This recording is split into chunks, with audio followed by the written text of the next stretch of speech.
안녕하세요. 사연에 빠지다의 DJ 민영입니다. 오늘 사연자는 말로는 설명할 수 없는 신기한 경험을 직접 했다는데요. 과연 어떤 사연인지 들어보시겠습니다. 오늘도 두 가지 사연 준비되어 있는데요. 끝까지 들어주실 거죠? 그럼 오늘의 사연 바로 시작해 볼게요. 구독과 좋아요 잊지 말고 꼭 눌러주세요.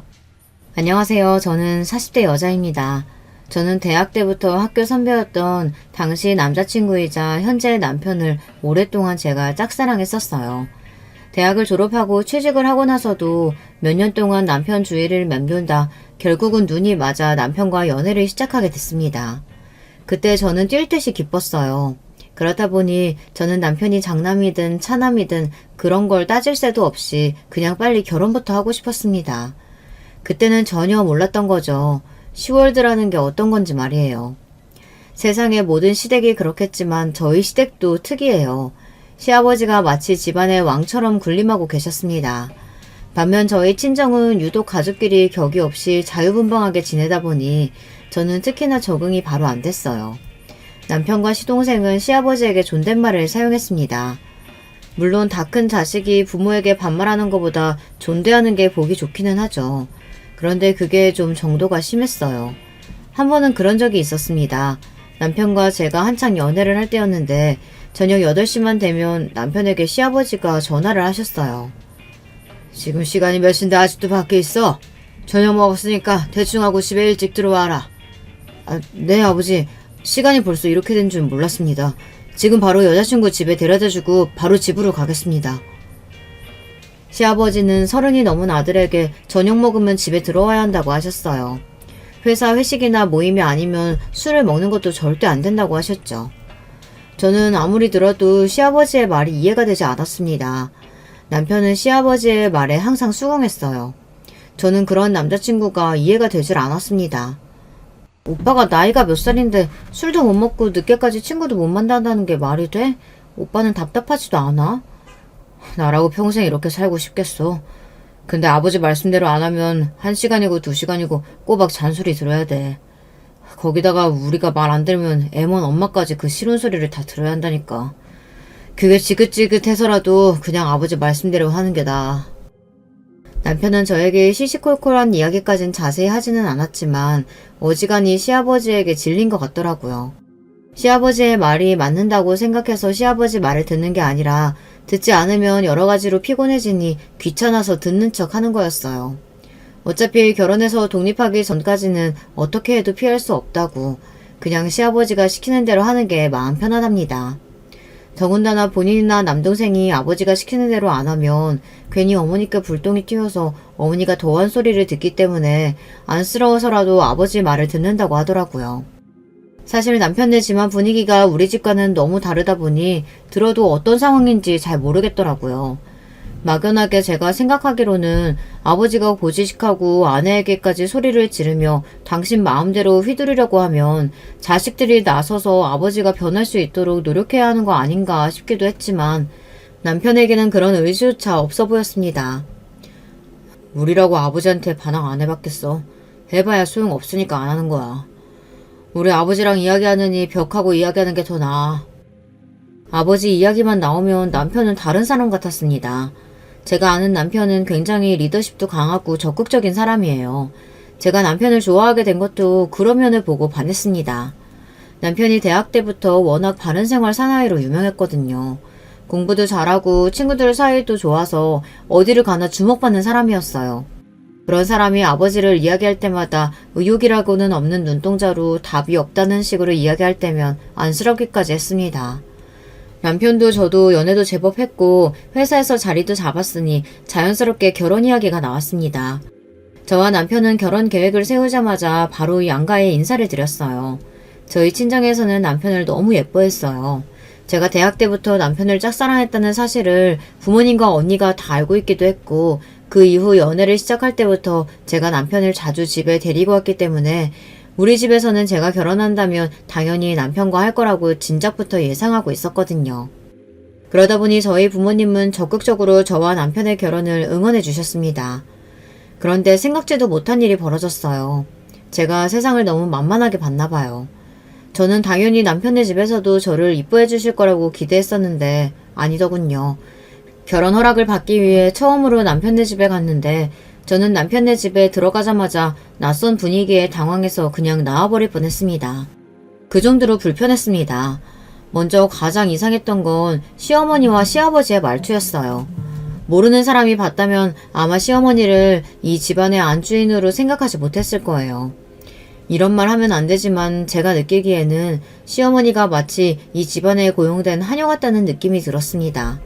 식사하려고 모두가 식탁에 둘러앉았는데도 시아버지께서 시어머니에게 계속해서 뭔가 요구하시는 바람에 시어머니는 한참이나 앉지를 못했어요. 며느리가 될지도 모르는 손님이 왔는데 손님상이 이게 뭐야? 누가 보면 먹다 남은 음식 꺼내놓은 줄 알겠네. 그리고 음식을 좀 먹음직스럽게 담을 수 없어? 국도 고기는 다 어디 가고 건더기만 있어. 고기 좀 더 퍼와. 아휴, 내가 정신이 없어서요. 국자로 한번 섞는다는 게 너무 위에서만 펐나봐요. 기다려요. 다시 퍼줄게요. 시아버지는 뭐가 그렇게 기분이 나쁜지 인상까지 구기면서 언성을 높였습니다. 반면에 시어머니는 시아버지의 호통에 어쩔 줄 몰라 하시면서 음식을 다 다시 퍼다 놓으셨습니다. 저희 친정에서는 절대 볼 수 없는 광경이었어요. 저희 친정엄마는 아버지가 물만 한 잔 떠달라고 해도 너는 손이 없냐 발이 없냐 바로 소리를 지르시는데 시어머니는 저런 소리를 듣고도 웃으면서 존댓말까지 하시더라고요. 좋은 날 술 안 가지고 오고 뭐해? 소주 한 병 꺼내봐. 시아버지는 귀가 안 좋으신지 말할 때마다 소리를 질렀어요. 저는 시아버지가 말씀하실 때마다 놀라서 민망해서 혼자 우왕좌왕했습니다. 얼마나 당황했는지 말까지 버벅거리며 더듬었다니까요. 아버님, 이 정도면 진수성찬인데요. 어머님 음식 솜씨가 너무 좋으세요. 저는 나름대로 분위기를 바꿔보려고 노력했습니다. 시어머님께서 민망하실 것 같아서요. 그런데 더 기가 막혔던 건 시어머니의 반응이었어요. 이 정도는 익숙하신지 전혀 신경 쓰지 않으시며 곧장 냉장고에서 소주를 꺼내다 오셨습니다. 저 사람 말투가 원래 이래요. 겁먹을 거 없어요. 우린 익숙하니까. 시어머니 말씀대로 평소에도 이런 분위기인지 시어머니뿐만이 아니라 남편도 시동생도 이런 일 정도는 익숙하다는 듯 반응이 없더군요. 시아버지께서 공인중개사 일을 오래 하셨어요. 원래 젊어서는 은행을 다니시다가 40대 때 회사의 권유로 조기 퇴직을 하시고 그때부터 공인중개사 시험을 준비해서 2번 만에 합격했습니다. 그 후부터 지금까지 부동산을 하고 계세요. 지금이야 부동산 시장이 좋지 않지만 15년, 20년 전만 해도 부동산 경기가 좋을 때라 시아버지는 그때 돈을 꽤 많이 버셨대요. 그때 번 돈으로 용인에 아파트 4채, 건물 2채나 사서 가지고 계십니다. 현재 부동산을 하는 건물도 시아버지 건물이고 저나 동선애가 사는 아파트도 다 시아버지께서 그 시절에 사두신 집이에요. 저는 결혼할 때까지만 해도 저희 시아버지가 무뚝뚝하고 고지식하긴 해도 성실한 남편의 표본이라고 생각했어요. 젊어서부터 지금까지 평생 가족들 고생 안 시키고 열심히 뒷바라지 하셨으니까요. 그런데 막상 제가 결혼해서 살아보니 제가 잘못 생각해도 한참을 잘못 생각했더군요. 시아버지는 고지식한 정도가 아니라 인성에 문제가 있는 것 같았습니다. 시아버지는 당신이 가장으로서 처자식을 편하게 살게 해줬다는 허세에 취해 가족들을 마음대로 휘두르려고 하셨습니다. 가족들 모두가 당신의 말을 들어야 했어요. 거역하면 무슨 반역이라도 저지른 것처럼 쌩 난리를 치셨죠. 저야 며느리다 보니 그런 시아버지의 모습을 직접 볼 일은 거의 없었어요. 한 번씩 남편이나 시어머니에게 지나가듯 들은 이야기가 전부였죠. 시어머니에게 듣기로는 시아버지는 50년 동안 매일같이 같은 패턴으로만 살아오신 분이랍니다. 새벽 6시에 일어나서 거실에서 혼자 맨손 체조를 하시고 집을 나와 동네 산책을 하신대요. 그리고 신문을 가지고 들어오셔서 신문을 보며 시어머니께서 차려놓으신 아침 식사를 하신답니다. 여기까지는 평범할 수 있어요. 그런데 진짜는 지금부터입니다. 아침에는 꼭 밥과 국, 반찬 3가지가 준비되어 있어야 드신답니다. 혹여나 전날 먹은 국이나 반찬이 다시 아침상에 올라오면 시어머니에게 호통을 치시고 식사를 안 하신대요. 다시 국이랑 반찬을 해주실 때까지요. 내가 몸살이 나서 누워있어도 방에 들어와서 아침 차리라고 발로 찬다니까. 내가 보살이지 보살이야. 저는 제 귀로 듣고도 믿기지 않았어요. 세상에, 아내가 어제 줬던 반찬이랑 국을 좀 줬다고 해서 그게 화까지 내고 다시 차리라고 할 일인가 싶어서요. 제가 결혼한 지 얼마 안 됐을 때부터 시어머니는 저를 만날 때마다 시아버지 험담을 했습니다. 시어머니는 시아버지 앞에서는 티를 내지 않으셨지만 저와 이야기할 때 보면 스트레스가 이만저만이 아니신 것 같았어요. 그때까지는 저도 시어머니의 말씀이 크게 와닿지 않았어요. 물론 시아버지의 잔소리나 호통이 선을 넘을 때가 있기는 했지만 남자가 게으르고 운동도 안 해서 배만 불뚝 나온 것보다는 시아버지처럼 자기 관리하는 게 더 좋지 않나 싶었거든요. 그런데 막상 제가 그 모습을 직접 목격하고 나니 피곤해도 너무 피곤하더군요. 시어머니께서 왜 그렇게 힘들다고 하셨는지 이해가 됐어요. 결혼하고 1년 좀 넘었을 때 일입니다. 우리 집 화장실 변기가 망가져서 화장실 공사를 급하게 해야 했어요. 화장실 공사가 5일 정도 걸린다고 해서 남편과 제가 우리 집에서 가까운 시댁에 머문 적이 있습니다. 그때 제가 시아버지를 보고 기가 막혀서 완전 질려버렸어요. 제가 직접 목격한 현실은 시어머니의 이야기보다 더 심했습니다. 시아버지는 본인이 새벽 6시에 일어난다는 걸 다른 가족들에게까지 강요했습니다. 죽어서도 자는 잠 뭐가 아쉽다고들 그렇게 오래 자? 너희도 이 김에 일찍 일어나서 나랑 운동도 좀 하고 책도 좀 읽고 해라. 그래야 자식한테도 본이 될 수 있는 거야. 시아버지는 새벽에 6시만 되면 방마다 돌아다니시면서 기상을 외치고 다니셨습니다. 그뿐만이 아니에요. 안 일어나면 방에 불까지 켜고 일어날 때까지 문 앞에 계셨어요. 당신 아들들에게 그러는 건 저도 그러려니 했어요. 하지만 저는 며느리잖아요. 며느리가 자는 방에 문까지 벌컥벌컥 열고 들어와서 일어나라고 불까지 켜는데 정말 육성으로 짜증을 낼 뻔했습니다. 어차피 7시면 일어나서 출근해야 하는 사람들한테 굳이 6시에 일어나서 같이 산책하고 안치까지 먹자고 하시니 저는 기가 찰 노릇이었습니다. 자기야, 아버님 왜 저러시는 거야? 당신이 나가서 말려봐. 저는 시댁에서 지낸 첫날부터 짜증이 나서 남편에게 화를 냈습니다. 제발 시아버지 좀 말려보라고 했어요. 말해봐야 우리 아버지 소용없다니까. 어차피 딱 5일인데 괜히 시끄럽게 하지 말고 그냥 5일만 좀 참자 여보. 남편은 어차피 이야기를 해봤자 시아버지께서 더 잘하고 하실 일 없으니 그냥 시키는 대로 하자고 했어요. 고작 5일이니까요. 그쯤 되니 슬슬 시댁이 어떤 분위기인지 저도 체감이 되더라고요. 시아버지는 그냥 독불장군이었어요. 말이 안 통하는 벽이나 다름없으니 주변 사람들이 다 져주는 거죠. 하지만 저도 우리 친정에서는 유명한 고집불통으로 불립니다. 제가 안 하겠다고 한번 우기기 시작하면 부모님도 언니도 저를 당해내지 못했어요. 저는 시아버지께서 불까지 켜고 문 앞에서 기다리시는데 일어나지 않았습니다. 돌아누워서 더 잤어요. 그러자 시아버지께서 안 되겠다 싶으셨는지 하시며 헛기침을 하시더군요. 저는 시아버지께서 그렇게까지 하시는데 무시하고 계속 누워있는 건 예의가 아닌 것 같아 슬쩍 침대에서 일어났습니다. 그러자 시아버지는 기다렸다는 듯 방으로 들어와 저를 부르셨어요. 해가 중천에 떴는데 아직도 자면 어떡해? 얼른 일어나서 같이 동네나 한 바퀴 돌고 오자. 너희 신랑은 벌써 씻고 나왔어. 며느리랑 같이 산책하고 싶어서 깨웠다고 좋게 말해도 나갈까 말까인데 시아버지는 미간까지 잔뜩 구긴 채로 후다닥 일어나라고 호청을 치셨습니다. 안 그래도 피곤한데 시아버지가 그렇게까지 이야기를 하시니 저는 더 일어나기가 싫더군요. 아버님, 저 조금 있으면 출근해야 하니까 그냥 조금 더 잘게요. 저는 원래 아침에 뭐 먹으면 소화가 안 돼서 일도 잘 안 되거든요. 그 순간 시아버지의 표정을 보여드릴 수만 있다면 보여드리고 싶습니다. 며느리인 제가 시아버지의 말씀대로 하지 않겠다고 한 게 아무래도 충격이었는지 입까지 벌리고 한참 동안 저를 노려보시더라고요. 그러더니 하시는 말이 꼰대 그 자체였습니다. 그네 너는 안 먹어도 네 남편 밥상은 차려줘야지. 산책 안 갈 거면 지금 당장 일어나서 네 시어머니 도와서 상이나 차려라. 시아버지는 당신 하실 이야기만 하고는 문을 쾅 닫고 나가버렸어요. 그러고는 곧장 남편을 데리고 산책 가시는 것 같더라고요. 시아버지도 제 행동에 기분이 상하셨겠지만 저도 시아버지의 행동에 기분이 상한 건 마찬가지였어요. 저는 입술을 삐죽거리며 주방으로 나왔습니다. 아유, 뭐하러 나와. 밥상은 내가 차릴 테니까 그냥 들어가서 더 자. 시어머니는 시아버지가 원래 저렇게 융통성이 없다면서 혀를 차시고 저에게 들어가서 더 자라고 하셨습니다. 저는 이미 잠이 다 깨버렸으니 그냥 아침상 차리는 걸 돕겠다고 했어요. 저는 그제야 시어머니의 마음이 조금은 이해가 되는 것 같았습니다. 저렇게 말이 안 통하는 남자랑 어떻게 30년을 넘게 사셨을까 싶더라고요. 더군다나 더 어이가 없는 건 시아버지께서 산책에서 돌아오신 뒤였습니다. 시아버지는 식사하는 내내 말도 안 되는 궤변을 하셨어요. 그네, 너 명심하렴.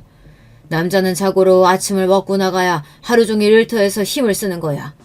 아무리 네가 나가서 돈 좀 번다고 해도 집안의 가장은 자고로 남자다. 여자가 집안의 가장을 대접해줘야 집안이 바로 서는 거야. 저는 시아버지를 보고 있으면 80년대 아침 드라마를 보는 것 같아요. 그 정도로 시대착오적인 말씀을 하셨습니다. 아버님 생각은 그러시구나. 근데 저희 친정은 그렇지가 않아서요. 친정엔 아버지만 빼고 다 여자라 그런지 집안에 남자가 자꾸 큰소리 내면 여자가 나가서 기죽는다고, 자고로 남자는 여자한테 큰소리 치는 거 아니라고 배웠거든요. 제가 명색이 맏며느리이긴 하지만 저는 시아버지 시대 때 며느리가 아니에요. 저희 친정은 워낙 자유분방한 분위기 속에서 저도 귀하다면 무지 귀하게 자랐습니다. 결혼 전에는 주방에 들어가 본 적도 없어요. 그런 저에게 자꾸만 말도 안 되는 80년대 가부장적인 사고방식을 주입하려고 하시니 받아들이기 힘들었습니다. 제가 시아버지에게 꼬치꼬치 말대꾸를 할 때마다 시아버지의 표정이 일그러졌어요. 반면 시어머니는 저에게 잘했다고 엄지손가락을 축혀 세우셨습니다. 잘했어. 저 인간이 딸 없어서 그런지 여자 귀한 줄을 몰라. 그래도 저 논팽이가 며느리는 무서운지 큰애 너한테는 아주 꼼짝도 못하는구나. 시어머니 말씀대로 결혼 초반에는 시아버지도 저에게까지 심하게 하지는 못하셨어요. 아무래도 당신 자식이 아니니 시아버지도 저에 대해 파악하는 시간이 필요하셨던 것 같아요. 그런데 사람이 어디 변하나요? 시아버지는 제가 당신이 원하는 맏며느리상과 점점 달라지니 언제부턴가는 저에게까지도 마음대로 휘두르려고 했습니다. 한 번은 그런 적이 있었습니다. 제가 첫째 아이를 늦게 임신했어요. 남편이 너무 좋아서 결혼이야 급하게 하긴 했지만 제 인생에 아이는 한 번도 생각해 본 적이 없어서 결혼하고는 2년 넘게 아이 계획이 없었습니다. 남편도 특별히 저에게 이야기하지 않았고요. 그런데 시아버지는 달랐습니다. 만날 때마다 소식 없냐고 닥달을 하셨어요. 그럴 때마다 남편은 애써 좋게 임신 계획하고 있다고 둘러댔지만 저는 솔직하게 이야기하고 싶었습니다. 매번 만날 때마다 시아버지께서 저에게 물으시는 것도 스트레스인데다가 혹여나 제가 아이를 못 낳는 건 아닌지 은근슬쩍 떠보시는 것도 너무 싫었어요. 요즘이야 다들 늦게 난다고들 하지만 신체 나이라는 건 옛날이나 지금이나 똑같아. 여자 나이 30 넘으면 젊어서 낳는 것보다 배로 힘들어. 한 살이라도 젊을 때 낳아야 애도 똑똑하고.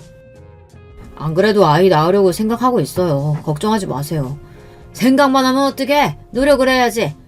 그리고 큰애 너 일한다고 자꾸 늦게까지 회사에 있지 말고 술도 먹지 말아라. 애가 질 몸인데 관리를 해야지. 시아버지의 말씀은 한마디 한마디가 제 신경을 곤두세웠습니다. 그런 저를 잘 아는 남편은 제 눈치 보랴 시아버지 눈치 보랴 정신이 없었어요. 그럼요. 저희 건강관리 잘하고 있어요. 잘하기는 매번 집에 가서 보면 냉장고에 배달 음식이랑 맥주만 잔뜩 있던데. 둘째네 봐라. 둘째가 나이도 어리고 술도 안 먹으니까 결혼하자마자 애가 들어섰잖아. 자고로 집안은 모든 순서대로 가야 부모 속이 편한 거야. 장남이 제 몫을 못하니 형제가 뒤죽박죽되게 생겼잖아. 당시에 시동생이 6살 어린 20대 동서랑 결혼해서 곧바로 아이를 가졌어요. 시아버지는 동서와 제가 만날 때마다 대놓고 비교하셨어요. 동서는 대학 졸업하고 대학원 다니다가 시동생이랑 바로 결혼해서 사회생활 경험이 없어요. 그러고는 결혼하자마자 바로 임신했습니다. 저는 그런 동서가 안쓰럽기만 한데 시아버지는 너무 대견하다고 매일 칭찬하세요. 여자란 자고로 똑똑하고 남편을 섬길 줄 알아야 하는데 동서가 딱 그런 며느리랍니다. 그날도 동서 임신을 축하하는 자리라고 다 모인 거였어요. 저도 물론 동서를 축하하기 위해 기분 좋게 간 자리였습니다. 그런데 자리에 앉자마자 시아버지께서 저런 소리를 하시니 기분이 썩 좋지 않더군요. 저도 남편을 봐서라도 웬만하면 좋게 이야기하고 싶었지만 도저히 그럴 마음이 들지 않았어요. 애가 낳기만 하면 저절로 크나요? 저는 아직 회사에서 할 일이 많아서 아이 낳을 생각 없어요. 결국은 마음에 있는 소리가 그대로 쏟아져 나왔습니다. 시아버지 같은 성격은 여지를 주면 잔소리에 끝이 없었어요. 단칼에 제 생각을 이야기하는 게 차라리 낫다고 판단했습니다. 그런데 제 이야기가 끝나자마자 시아버지는 차갑게 얼굴이 굳어버렸어요. 그러더니 갑자기 식탁을 손바닥으로 세게 내리쳤습니다. 쾅 소리가 날 정도로 말이죠. 그래, 네가 워낙 친정에서 곱게만 자라서 물색 없는 애인 건 알고 있었지만 나도 너는 못 참아주겠다. 너는 뭐든 다 네 멋대로 하려고 했으면 내 아들하고 결혼하지 말았어야지. 왜 멀쩡한 남의 아들 데려다가 결혼해놓고 우리 집안 대를 끊어놓으려고 하냐. 생각이 있는 거냐 없는 거냐. 그때 시아버지의 눈빛은 잊을 수가 없어요. 잔뜩 눈살을 휘푸린 채 저를 쏘아보시는데 온몸에 소름이 돋을 정도로 징그러웠습니다. 본인 혼자 화가 나서 주체를 못하고 점점 더 언성을 세게 질렀어요. 제가 애를 낳지 않겠다는 게 아니라 아직은 생각이 없다고 말씀드린 거예요. 쾅 소리가 날 정도로 식탁까지 치시며 말씀하시니 저도 적잖이 놀라긴 했습니다. 함께 있던 가족들도 모두 당황해서 아무도 말을 못했어요. 남편은 연신 옆에서 제 옆구리를 찔러댔지만 저는 아랑곳하지 않았습니다. 네 남편 하는 소리 못 들었어? 네 남편이 계획하고 있다잖아. 그럼 그냥 가만히 고개나 끄덕이고 있으면 될걸? 여자가 꼬박꼬박 남편 하는 말에 끼어들어서 어디 감히 시어버지 말에 순수를 둬? 한 번만 더 내 앞에서 그런 식으로 떠들면 네 친정에 연락해서 딸 교육 제대로 다시 시켜서 보내라고 할 테니까 그런 줄 알아. 시아버지는 당신 하실 이야기만 버럭 질러버리시고는 그대로 자리를 박차고 일어나 나가버렸습니다. 순식간에 분위기가 엉망이 되고 말았어요. 시어머니는 낮은 한숨을 쉬셨고 동서와 시동생도 가슴을 쓸어내렸습니다. 그제야 제가 너무했나 싶었어요. 그러자 남편이 참다 제게 한마디 하더군요. 당신은 기분 좋게 가족들끼리 다 만난 자리에서 꼭 그렇게 하고 싶은 말을 다 해야 직성이 풀려? 여기 있는 사람들도 다들 자기 생각 말할 줄 알아. 근데 아버지가 워낙 남의 말 안 들으니까 그냥 다들 참고 있는 거라고. 됐어. 이게 다 너희 아버지 잘못인데 왜 괜히 큰애한테 그래. 오랜만에 만났는데 괜한 소리 듣게 해서 미안하다. 너희 아버지는 내가 달랠 테니까 그만 다들 가서 쉬어. 저는 그제야 정신이 말짱하게 돌아왔습니다. 저도 이렇게 감성적인 사람은 아닌데 시아버지와 대화만 하다 보면 감정이 격해지더라고요. 저는 고개까지 숙이며 시어머니께 죄송하다고 하고는 동서와 시동생에게도 나 때문에 분위기를 망쳤다고 사과했습니다. 다들 괜찮다고 이해한다고 했지만 저는 마음이 좋지 않았어요. 그렇게 집에 돌아와 저는 아무래도 마음이 쓰여 시아버지께 연락을 드렸습니다. 낮에는 제가 실수했다고 죄송하다고 먼저 사과드렸어요. 상황이 어쨌든 시아버지께서 듣기 싫은 소리 좀 했다고 며느리가 바락바락 대드는 건 제가 잘못한 게 맞으니까요. 그런데 그 와중에도 시아버지는 참 대단하셨습니다. 그래, 네가 나이만 먹었지 애가 좀 경솔한 면이 있다. 아무리 위에 사람이라도 아래 사람한테 배울 게 있으면 배워야 해. 둘째 보면서 남편이랑 시부모님한테 어떻게 해야 하는지 좀 보고 배워라. 시아버지의 말씀에 여전히 속에서 천불이 끓어올랐지만 저는 애써 마음을 삭히고 네 알겠습니다 라고 공손하게 말하고 전화를 끊었습니다. 그래야 그날 일이 마무리될 것 같아서요. 그날 이후 저는 마음을 바꿨습니다. 그때까지만 해도 제가 뭘 몰라서 제가 노력하면 시아버지의 사고방식을 바꿀 수 있을 줄 알았는데 아니라는 걸 정확하게 깨달았습니다. 그 이후에도 몇 년째 시아버지를 상대하다 보니 최대한 부딪히지 않는 게 제 정신 건강에도 좋겠다 싶었어요. 최대한 거리를 두고 있었어요. 사실 그럴 수밖에 없었던 게 얼마 뒤 저도 첫째를 낳고 바로 연년생으로 둘째를 낳아 키우느라 정신이 없기도 했거든요. 시아버지도 참 대단한 게 자식이 없을 때는 빨리 낳으라고 사람을 들들 볶더니만 아이들을 낳고 나니 애 키우는 거 가지고 굉장히 간섭을 많이 하셨어요. 첫째가 딸이고 둘째가 아들이에요. 첫째가 딸이었을 때도 시아버지는 말도 안 되는 소리를 하셨습니다. 첫째 낳고 바로 둘째 낳으면 성별 똑같으니까 딱 3년 정도 터울 두고 둘째 낳아라. 그래야 둘째는 아들이야. 말 같지도 않은 소리를 하시는데 저는 더는 시아버지와 신랑이 하고 싶지 않아 그냥 알겠다고 했습니다. 그러든지 말든지 저는 저 알아서 할 거니까요. 그러던 중 둘째가 계획 없이 갑자기 생기게 됐어요. 저나 남편 둘 다 첫째 키우느라 정신이 없었기 때문에 둘째는 생각도 안 하고 있었는데 첫째 돌 지나자마자 둘째가 생겨서 저희도 둘 다 당황스러웠어요. 그 와중에 시아버지는 또 말도 안 되는 소리를 했습니다. 내가 그렇게 둘째 터울 두고 나와야 성별 바뀐다고 말을 했는데 너희는 어떻게 또 그렇게 바로 애를 가졌어? 아무튼 말을 안 들어요. 어휴, 둘째도 또 딸 낳게 생겼네. 시아버지 눈엔 제가 아들 낳아주는 기계로 보이나 봅니다. 그렇지 않고서야 어떻게 임신한 며느리 앞에서 저런 말도 안 되는 소리를 하는지 모르겠어요. 에이, 딸이면 어때요? 또 딸이면 서로서로 옷도 물려입고 너무 예쁘지. 우리도 큰애랑 둘째랑 3살 더 어린데 둘 다 아들이잖아. 그런 말 다 미신이라 소용없어요. 천사 같은 우리 시어머니는 혹여나 제 기분이 상할까봐 제 손을 지그시 잡아주시면서 너무 잘했다고 축하해 주셨어요. 와중에 시아버지는 연신 아들 타령만 하셨지만요. 우리야 둘 다 아들인데 무슨 상관이야? 에휴, 다른 집 며느리들은 아들만 잘 만났던데 우리 집은 아들 손주 보기가 왜 이렇게 하늘의 별 따기야? 둘째 동서도 딸만 하나예요. 동선의 첫째도 벌써 4살이 넘었는데 애 키우는 게 너무 힘들어서 둘째는 못 낳겠다고 하는데 시아버지는 아직도 둘째 이야기를 하십니다. 시아버지께서 항상 이야기하는 무당이 하나 있어요. 시아버지께서 아주 오래전부터 중요한 일이 있을 때마다 찾아가는 무당인데 그 무당 말이 동서가 둘째를 낳으면 무조건 아들이라면서 꼭 낳아야 한다고 했대요. 그런 와중에 저도 딸을 낳고 곧바로 둘째를 임신했으니 시아버지는 더 아들에 집착했습니다. 제가 결혼할 때도 남편과 같이 그 용하다는 무당집에 가서 사주랑 궁합을 보고 오라고 했었어요. 동선에도 마찬가지고요. 그런데 그때도 그 무당이 동서가 사주가 좋고 남자를 일어나게 할 사주라고 좋다고 했고 저는 워낙 기가 세서 웬만한 남자는 감당을 못하는 여자라고 했답니다. 그래서 신혼집도 시댁 근처에 얻어서 시부모님을 자주 보고 살아야 제가 길을 못 편다고 했대요. 그래서 시댁에서 걸어서 10분 거리에 신혼집을 얻었어요. 그때는 그냥 어른들이 흔히 하는 미신 이야기라고 생각하고 저도 남편도 별로 신경 쓰지 않았습니다. 그런데 이번엔 달랐어요.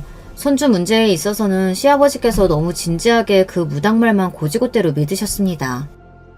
꽃선녀가 무조건 3살 터울로 낳아야 한다고 했다니까. 에휴, 그전에는 아들 구경도 못한다고 했어. 아이들 성별이 뭐가 중요해요. 건강하게 잘 키우면 되지. 그거야 아들 없는 사람들이나 하는 소리지. 아들 있는 사람한테 가서 물어봐봐라. 그래도 아들은 무조건 하나는 있어야 한다 그러지. 시아버지는 결국 또 그 무당을 찾아가서 제 뱃속에 애가 아들인지 딸인지 물어봤나 봐요. 그런데 그 무당 말이 제 뱃속에 이미 딸이 자리를 잡았지만 자기가 시키는 대로 하면 뱃속의 아이를 아들로 바꿀 수가 있답니다. 이 부적 네 바지 주머니에 꼭 넣고 다니고 밥 먹을 때마다 후추를 밥에다 넣어서 섞어 먹어. 알았지?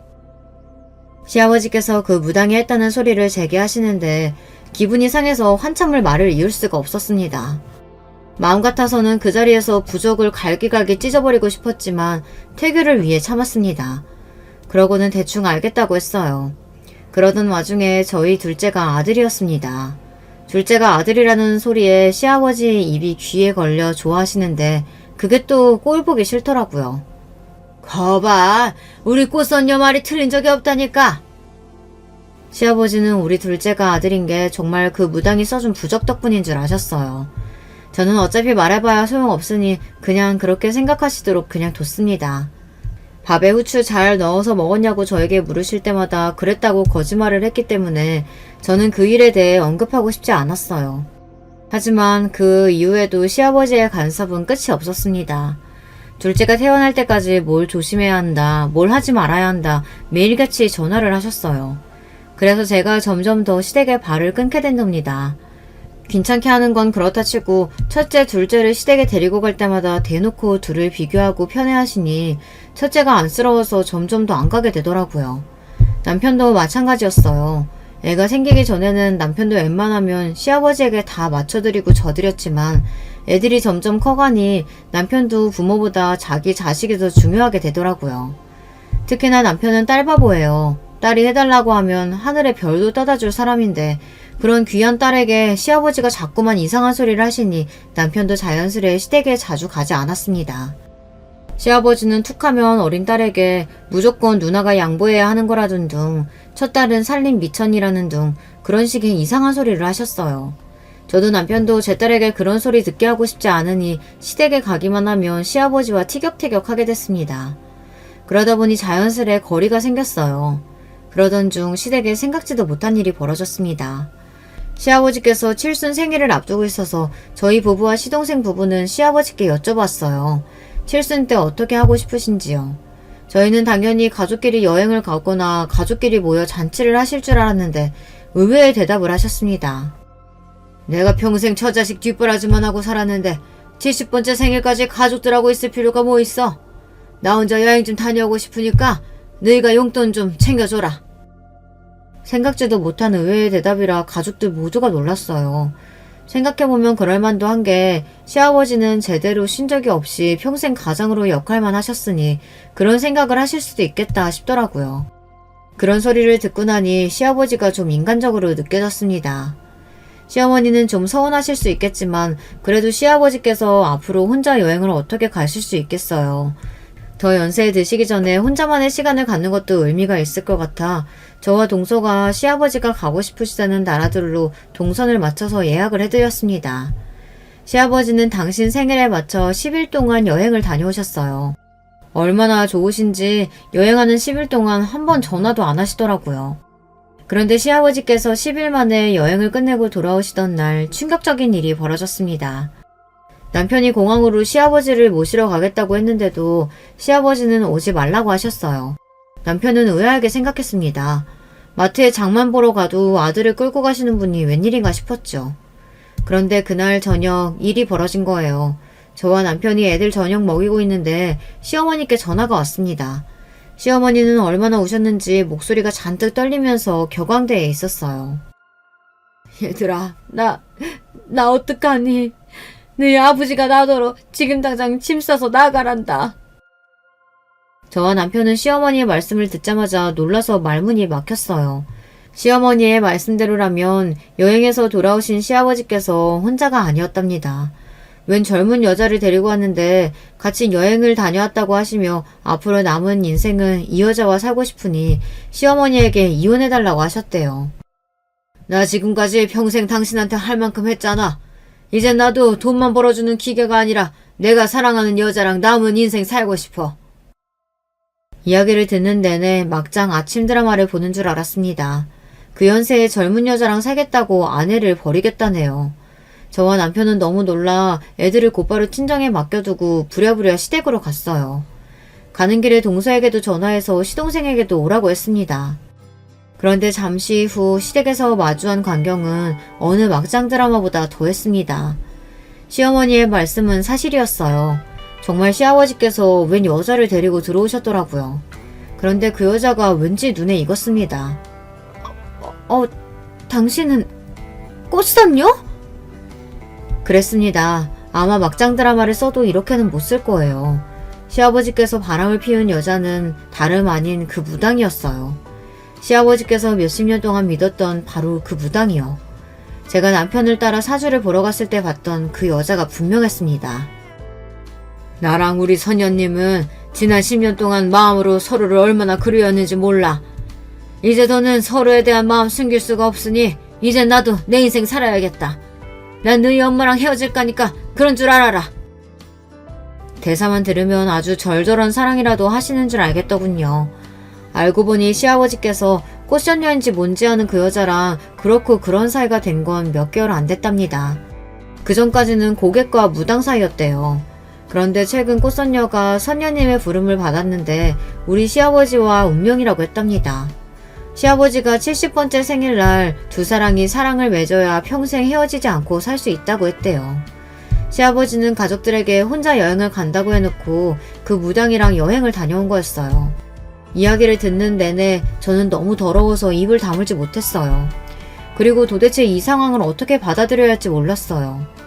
그때였습니다. 시어머니께서 갑자기 자리에서 벌떡 일어나셨습니다. 미친놈. 평생을 개소리만 하더니만 죽을 때 돼서까지 개소리만 하고 앉았네. 내가 평생 네 옆에서 노예처럼 살았는데 이제 와서 뭐? 나더러 나가라고? 내가 미쳤냐? 나 죽어도 너랑 이혼 안 해줄 거니까 그런 줄 알아. 시어머니는 절대 시아버지랑 이혼해주지 않을 거라고 선전포고를 하시고는 우리에게도 걱정하지 말고 돌아가라고 하셨습니다. 난 이 집에서 절대 안 나가. 나가고 싶으면 당신이 전현이랑 나가서 둘이 살아. 살림을 차리든 말든 난 상관없는데 이혼은 절대 안 돼. 조금 전 시어머니께서 몸이 덜덜 떨린 정도로 우시길래 걱정했었는데 그래도 시어머니는 기력을 차리셨는지 절대 물러서지 않겠다는 의지를 보이셨어요. 저와 남편 그리고 시동생은 그 정도만으로도 다행이라고 생각했습니다. 시아버지야 항상 말도 안 되는 짓을 하시던 분이니 이상할 것도 없었지만 이런 일로 시어머니께서 너무 힘들어하시면 그게 더 마음이 아플 것 같았거든요. 물론 시어머니 속이 말이 아니실 거예요. 평생 그 더러운 성격 다 맞춰가며 몇십 년을 참고 살았는데 말년에 남편이 바람까지 피우고 이혼까지 요구하니 심장이 녹아내리는 것 같으실 겁니다. 저는 시어머니의 인생이 너무 안타까워서 눈물이 왈칵 쏟아졌어요. 어머니 말씀 들으셨죠? 나가려면 아버지가 나가세요. 그리고 어머니한테 한 번만 더 이혼이니 뭐니 그런 소리 하시면 저희가 가만히 안 있을 거예요. 저 여자 상간녀 소송해서 감옥에 넣어버릴 테니까 그런 줄 아세요. 화가 난 남편은 시아버지의 바로 코앞까지 다가가 언성을 높였습니다. 그리고 그 무당한테도 경고를 날려줬어요. 우리 아버지 재산 노리고 죽기 전에 꼬셔서 어떻게 한번 해보려고 그랬나 본데 정신 차려요 아줌마. 내가 당신 다시는 우리 집에 얼씬도 못하게 해줄 테니까. 남편 말이 맞았습니다. 그 여자가 지난 10년 동안 시아버지한테 부적이니 구신이 해서 벗겨먹은 돈만 해도 꽤 될 거예요. 이제 시아버지가 나이도 먹었겠다. 자기 말도 잘 들으니 시아버지의 재산을 노리고 아예 이제 안주인 자리까지 차지하려는 지심이 분명합니다. 남편과 시동생은 그대로 그 여자를 밖으로 쫓아냈습니다. 안 나가면 경찰에 바로 신고하겠다고 엄포를 놓으니 순순히 나가긴 하더군요. 문제는 시아버지였습니다. 그런 상황에서 시아버지는 눈치도 없이 그 무당을 따라 집을 나갔어요. 그날 이후 시댁은 하루도 조용할 날이 없었습니다. 남편과 시동생은 그 무당을 잡기 위해 여기저기 사람을 써서 그 여자 뒤를 캐고 있었어요. 그러는 와중에 집을 나간 시아버지는 몇 개월 동안 집에 들어오지 않았습니다. 연락도 한 통 없었어요. 그러다 보니 가족들 걱정은 이만저만이 아니었습니다. 이러다가 정말 그 무당이랑 살림 차리고 살면서 시어머니를 나 몰라 하라 하시면 어떻게 해야 하는 건가 싶었죠. 시아버지가 얼마나 야비한지 집을 나가고 나서부터는 시어머니에게 일절 생활비를 보내지 않았답니다. 더군다나 현재 사는 아파트까지 내놓은 상태라 집이 언제 팔릴지 모른대요. 그러면 지금 당장 시어머니는 갈 곳이 없으신 거죠. 엄마가 이혼 안 해주면 이대로 집 팔아서 엄마 내쫓으려는 심상 같아요. 괜히 더러운 걸 보지 마시고 우리 집에 와 계세요. 그래요 어머님. 아버님 성격에 이혼해줄 때까지 저렇게 치사하게 구실 텐데 상간녀 소송 끝날 때까지만이라도 아버님이랑 마주치지 말고 피해 계세요. 그래도 40년 가까이 살 비비고 산 부부인데 어떻게 저렇게까지 치졸하게 구는 건지 이해할 수가 없었습니다. 시아버지는 시어머니께서 이혼을 해줘야만 재산을 조금이라도 나눠주겠다고 하셨대요. 이혼 안 해주고 버티면 한 푼도 없이 집에서 쫓아내겠다고 했답니다. 이런 걸 보고 바로 적반하장이라고 하는 거죠. 남편과 시동생이 무당을 상대로 상간녀 소송을 냈어요. 함께 여행 간 기록과 현재 한 집에 사는 내용을 증거로 제출했는데도 소송이 계속 늦어지고 있습니다. 시아버지 쪽 변호사가 워낙에 유명한 로펌 변호사인데 상간녀 소송까지 도와주고 있나 보더라고요. 소송이든 이혼이든 다 떠나서 가족들은 오로지 시어머니가 걱정이었습니다. 시어머니 연세도 많으신데 안 그래도 마음이 좋지 않은 상황에서 시아버지에게 그런 취급까지 받고 계시니 안쓰러워서 지켜볼 수가 없었어요. 저와 남편은 시어머니를 집으로 모시고 가려고 했습니다. 넓은 집에 혼자 덩그러니 있으시면 더 우울할 것 같아서요. 그런데 시어머니는 절대 집을 나가지 않겠다고 하셨어요.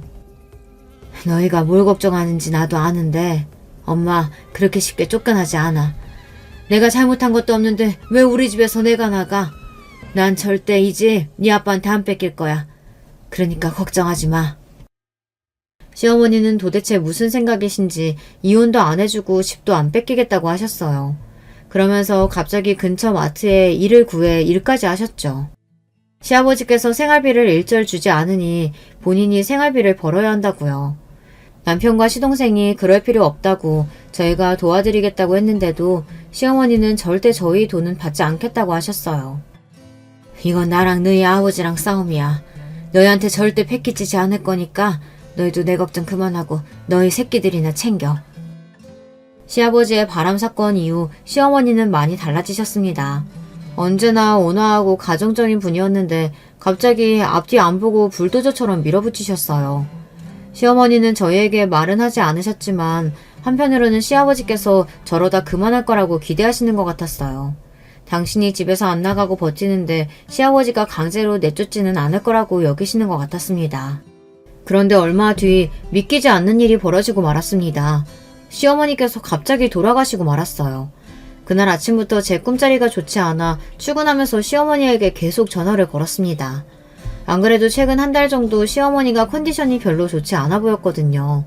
그런데 하필이면 또 전화를 계속 안 받으시더라고요.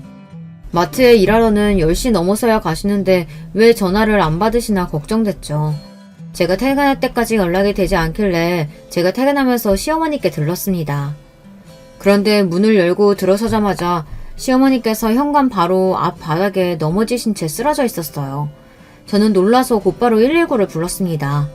그런데 시어머니께서는 이미 사망하신 상태였어요.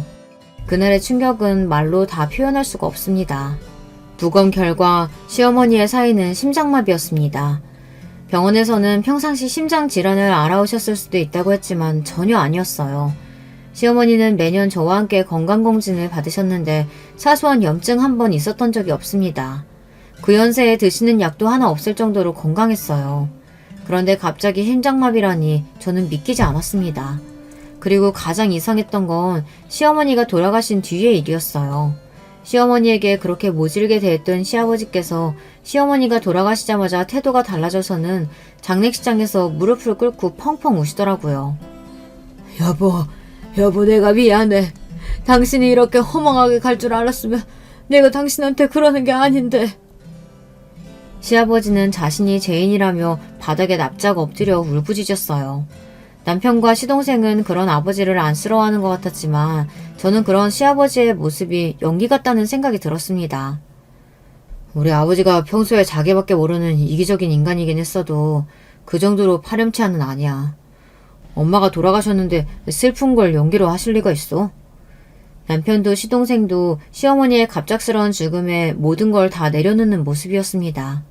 그럴만하죠. 평생 고생만 하신 것도 모자라서 마지막 순간까지도 가슴앓이만 하다가 돌아가셨으니 얼마나 마음이 아프겠어요. 저도 장례식 내내 눈물을 멈출 수가 없었습니다. 가족임을 떠나서 같은 여자로서 시어머니의 인생이 너무 불쌍하다고 느껴졌어요. 남편만 믿고 40년 동안 많은 걸 참고 버티며 사셨는데 마지막 가시는 길까지 너무 힘드셨으니까요. 장례식 내내 저는 울기만 하느라 잠도 한숨 자지 못했어요. 그러던 중 발인 바로 전날 잠깐 시어머니 영정사진 앞에서 쭈그려 앉아 잠이 들었는데요. 믿기지 않는 꿈을 꾸고 말았습니다. 꿈속에 시어머니가 나왔어요.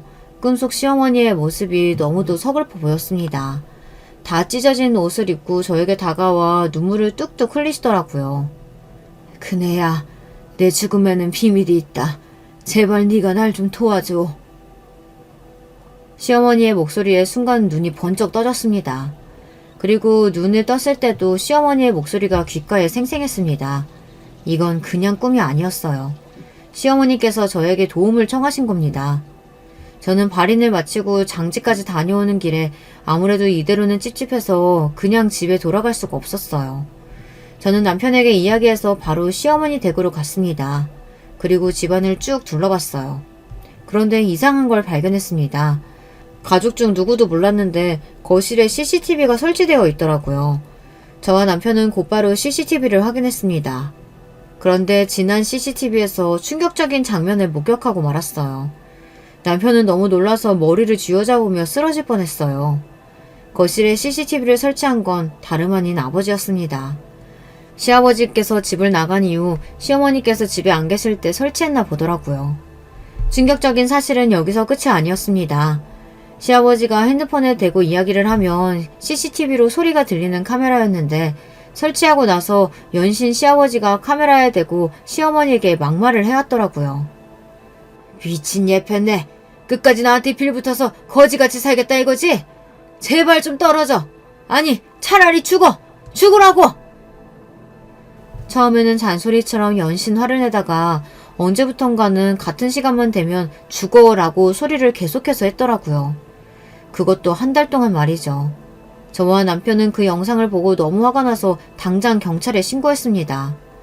시어머니의 사인이 심장마비였기 때문에 이 영상이 전혀 상관이 없지 않을 것 같아서요. 경찰은 바로 조사에 착수했고 시아버지와 무당을 조사했습니다. 그런데 조사 중 더한 사실을 알게 됐어요. 시어머니께서 돌아가신 사건 당일 새벽 시아버지는 또 CCTV로 시어머니에게 곧 신이 시어머니를 심판하러 갈 거라고 이야기해놓고 무당이 소복을 입고 시어머니 집 현관까지 찾아갔더라고요. 그 장면이 아파트 엘리베이터 CCTV에 고스란히 찍혀 있었습니다. 시어머니는 그 모습에 놀라 쓰러지신 거였어요. 저와 가족들은 그 일로 한동안 충격에서 헤어나오지 못했습니다. 저도 저지만 남편과 시동생은 회사에 출근도 못할 정도로 힘들어했어요. 당연한 일이었죠. 평생 한 지붕 아래에서 살아왔던 아버지가 여자한테 미쳐서 그런 짓을 벌였으니 괜찮을 수 없었죠. 얼마 전 시어머니께서 돌아가신 지 일주기라 가족 모두가 다녀왔어요. 저는 기도하며 시어머니에게 감사하다고 전했습니다. 그날 제 꿈에 나타나 주셔서요. 만약 시어머니가 그날 절 찾아오지 않았다면 평생 시어머니가 왜 그렇게 돌아가셨는지 몰랐을 거예요. 그리고 시아버지와 무당녀는 계속해서 항소하다가 드디어 대법 판결이 나서 징역을 살게 됐습니다. 15년형을 받았어요. 무당녀는 모르겠지만 시아버지는 아마 감옥에서 돌아가실지 모르겠습니다. 어쩌다 우리 집에 이런 끔찍한 일이 벌어졌는지 모르겠어요. 그래도 남은 가족들끼리 뭉쳐 서로를 보듬고 위로하며 살려고 노력하고 있습니다. 여러분께서 남은 우리 가족에게 힘내라는 말 댓글로 좀 남겨주세요. 여러분의 위로가 저희에게 힘이 될 것 같습니다. 듣기 힘든 이야기일 수 있는데 끝까지 저의 이야기 들어주셔서 감사해요. 여러분의 가정에는 항상 즐거운 일만 가득하시길 바라겠습니다. 여러분, 두 번째 사연 시작하기 전에 좋아요, 구독 꼭 눌러주실 거죠? 그럼 두 번째 사연 바로 시작합니다. 여러분 반갑습니다. 요즘 날씨가 따뜻해지며 여름이 찾아왔네요. 다들 환절기 건강관리 잘하시길 바랍니다. 저는 경기도 수원에 사는 50대 여자입니다. 여러분들 혹시 인과응보라는 말 들어보셨죠? 워낙 유명한 말이라 다들 아실 텐데요. 인과응보 사필귀정. 오늘 제가 제보할 사연도 이 주제와 관련된 내용입니다. 저는 평소에 뿌린 대로 거둔다는 말을 굉장히 좋아하거든요. 교과서에 나온 것처럼 착한 사람은 복을 받고 나쁜 사람은 벌을 받기를 누구보다 바라는 사람입니다. 저는 지금 남편이 제 첫 번째 연애 상대는 아니었어요. 남편을 만나기 전에 꽤 오래 연애한 사람도 있었는데 결혼까지 이어지진 않았습니다. 반면 남편은 만난 지 3개월 만에 제가 먼저 결혼하자고 제안했어요. 짧은 기간이지만 사귀면서 이 사람과 결혼하면 적어도 후회하진 않을 거라는 생각이 들었거든요. 그리고 제 생각은 바로 정답이었습니다. 제가 남편을 만나게 된 곳은 바로 시장이었어요. 그때 당시 저는 대학생이었는데 아르바이트로 시장에 있는 떡집에서 일했습니다. 엄마 아는 언니가 하는 곳이라 그렇게 힘들게 일하진 않았어요. 남편은 바로 옆 가게였던 채소 가게에서 일하고 있었습니다. 사실 제가 남편에게 첫눈에 반했거든요. 그렇게 졸졸 따라다니며 결국 연애까지 이어졌고 그대로 결혼까지 했습니다. 사실 남편과 연애는 그럭저럭 별탈이 없었는데 문제는 결혼이었습니다. 저희 집에서 반대가 아주 심했거든요. 일단 남편은 아버지가 일찍 사고로 돌아가셨어요. 그래서 본인이 고등학교도 자퇴하고 시장에서 일을 시작하게 된 것이었습니다.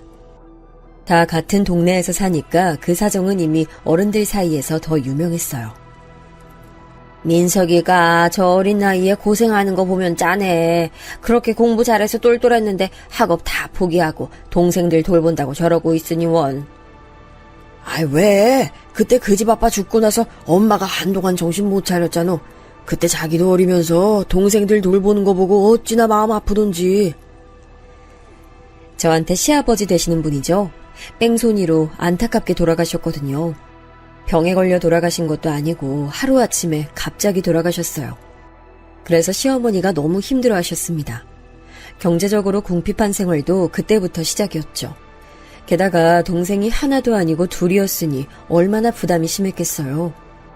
남편은 자기 인생은 포기하고 동생들과 시어머니를 위해 희생했습니다. 공장에 들어갈 일도 했는데 그때 기계를 다루다 손가락이 하나 잘리기도 했어요.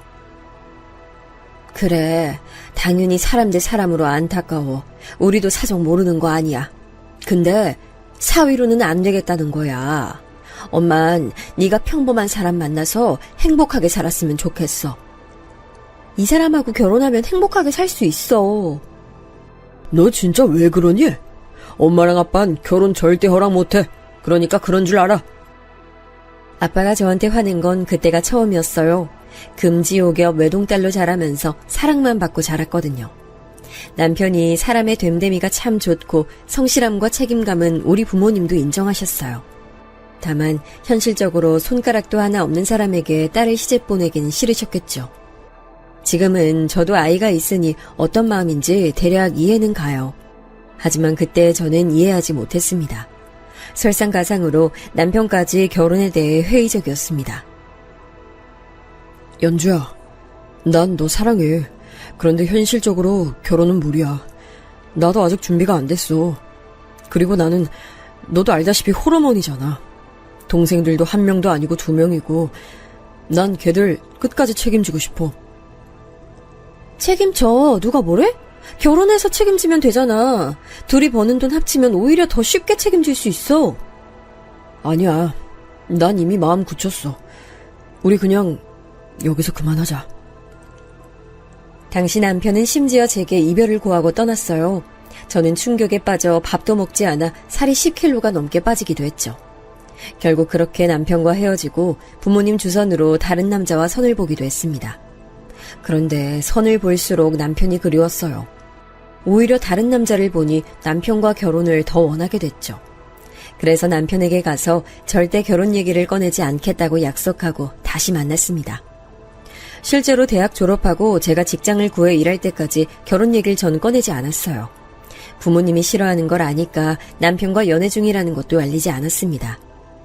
그러다 우연한 계기로 어쩔 수 없이 결혼했는데 이유는 바로 임신이었죠. 제가 원래 생리가 불규칙이라 아무렇지 않게 생각했는데 오산이었습니다. 병원에 갔더니 충격적인 말을 들었어요. 축하드려요. 임신입니다. 심장 소리 들으실래요? 지금 임신 4개월이시네요. 너무 충격적이라 아무 말도 나오지 않았습니다. 곧바로 남편에게 알리니 남편은 눈에 띄게 당황했어요. 그러더니 조심스럽게 말했습니다. 내가 책임질게. 책임질 사람이 인생에서 더 늘어났으니 더 열심히 일해야겠다. 나 믿어줘. 절대 당신 굶기지 않을게. 전 저 말에 넘어갔습니다. 불안한 마음도 사라졌죠. 문제는 우리 부모님이었습니다. 남편이야 집에서 본인이 혼자 돈을 벌어 시어머니와 시동생들을 돌보는 처지였으니 딱히 문제가 될 건 없었어요. 우리 집은 제가 외동딸이라 부모님이 안 그래도 남편을 반대했으니 걱정했어요. 그리고 예상대로 부모님은 결사반대하셨어요. 심지어 우리 아빠는 남편에게 손까지 올릴 정도로 싫어하셨습니다. 남의 집 귀한 딸 인생 망칠 일 있어? 이게 무슨 말이야, 임신이라니. 지워. 난 용납 못해. 아유, 꼭 낳아야 돼? 그냥 지우고 너 인생 살아. 민석이 너도 그냥 너 인생 살아. 우리 딸 놔줘. 아기 낳을 거야. 나 민석이 아니면 결혼 안 할 거야. 어떻게 지우라는 말을 그렇게 쉽게 해? 엄마도 나가실 때 고생했다며. 지우면 또 생길지 아닐지도 모르는데. 제가 죄송해요. 그래도 연주랑 결혼하면 고생시키진 않을게요. 막노동을 하더라도 굶기진 않겠습니다. 우리 부모님의 반대는 남편과 저의 설득으로 사그라들었어요. 원래 자식 이기는 부모 없다고 하잖아요. 막무가내로 밀고 가자 부모님도 어쩔 수 없었죠. 시어머니는 예상대로 저를 반기셨어요. 남의 집 귀한 딸이 우리 민석이와 결혼하다니 고맙지. 내가 몸이 아파 폐가 되는 게 오히려 미안하지. 시어머니는 시아버지가 돌아가신 후 정신이 온전치 못하셨거든요. 그러면서 몸까지 같이 쇠약해지셨어요. 그래서 실제로 경제활동을 전혀 하지 못하고 있었습니다. 집안에서 돈 버는 사람이 오직 남편 하나였어요. 남편에겐 여동생 하나, 남동생 하나가 있었습니다. 남편은 고등학교도 그만두고 일했다고 했잖아요. 그러면서 동생들을 공부시키겠다는 욕망은 아주 강했어요. 본인이 버는 돈을 본인한테 쓰는 법이 전혀 없었습니다. 죄다 시어머니와 동생들에게 줬죠. 이런 희생을 아니까 우리 부모님도 결혼을 반대했던 거였어요. 아무튼 제 임신으로 인해 번갯불에 콩 볶아 먹듯 결혼하게 됐습니다. 배가 불러오고 있어서 결혼식을 매우 급하게 잡았어요. 그리고 현실적으로 신혼집을 따로 구하는 것은 힘들었습니다. 그래서 남편이 살던 시댁으로 제가 들어가 살게 됐죠. 우리 부모님은 차라리 남편을 우리 집으로 데려오길 원하셨어요. 그런데 남편이 가족에 대한 사랑이 어떤지 제가 아니까 차마 그러질 못했죠. 남편은 결혼하고 잠을 제대로 자지도 못하고 일을 계속했어요. 남편의 말대로 책임질 사람이 늘었으니 고생을 더하게 된 거죠. 그 모습을 보니 너무 안타까웠습니다. 아가, 집안일 하지 마. 이거 내가 할 일이야. 손대지 말고 가서 누워있어. 아니면 친정이라도 다녀와. 시어머니는 저한테 전혀 시집살이를 시키지 않으셨어요. 오히려 제가 설거지하려고 고무장갑을 끼면 달려와서 벗기셨어요. 빨래도 청소도 시키지 않으셨죠. 시어머니는 항상 저한테 미안하다고 하셨거든요. 저도 그걸 아니까 잘하려고 노력했습니다. 시어머니도 시어머니지만 시동생들한테 신경을 많이 썼어요. 시어머니가 아무리 시집살이를 시키지 않으셔도 몸이 좋지 않으니 상대적으로 시동생들을 충분하게 챙기지 못하셨거든요. 그래서 자잘하게 손이 가는 부분은 다 제가 신경 썼어요. 아직도 기억나는 건 막내 시동생인 아가씨의 소풍날에 제가 새벽부터 일어나서 도시락을 쌌던 일이에요. 우와, 언니 이거 언니가 만든 거예요? 너무 맛있어 보여요. 고마워요. 아가씨, 소풍 재밌게 잘 다녀와요. 이걸 용돈이니까 오빠 몰래 써요. 언니, 진짜 감사해요. 오빠가 언니랑 결혼해서 너무 행복해요. 실제로 저는 외동이라고 했잖아요. 그래서 사실 아가씨가 너무 좋았어요. 항상 언니나 여동생이 있는 친구들을 제가 많이 부러워했거든요. 결혼하고 여동생이 생긴 기분이라 얼마나 좋았는지 모릅니다. 친정엄마가 결혼하고 제가 넉넉하게 살지 못하는 게 항상 안타까워하셨거든요. 그래서 용돈을 아빠 몰래 주시곤 하셨는데 그 용돈을 저는 오히려 시동생들을 위해 썼어요. 근데 약간 여기서 서운한 점이 생겼죠. 아가씨는 제가 도시락을 싸주거나 혹은 용돈을 주면 저렇게 좋아했어요. 매번 감사하다고 하는 모습에 뿌듯하기도 해서 제가 일부러 더 잘해주기도 했습니다. 문제는 도련님이었어요. 제가 결혼했을 때 도련님은 고등학교 1학년이었습니다.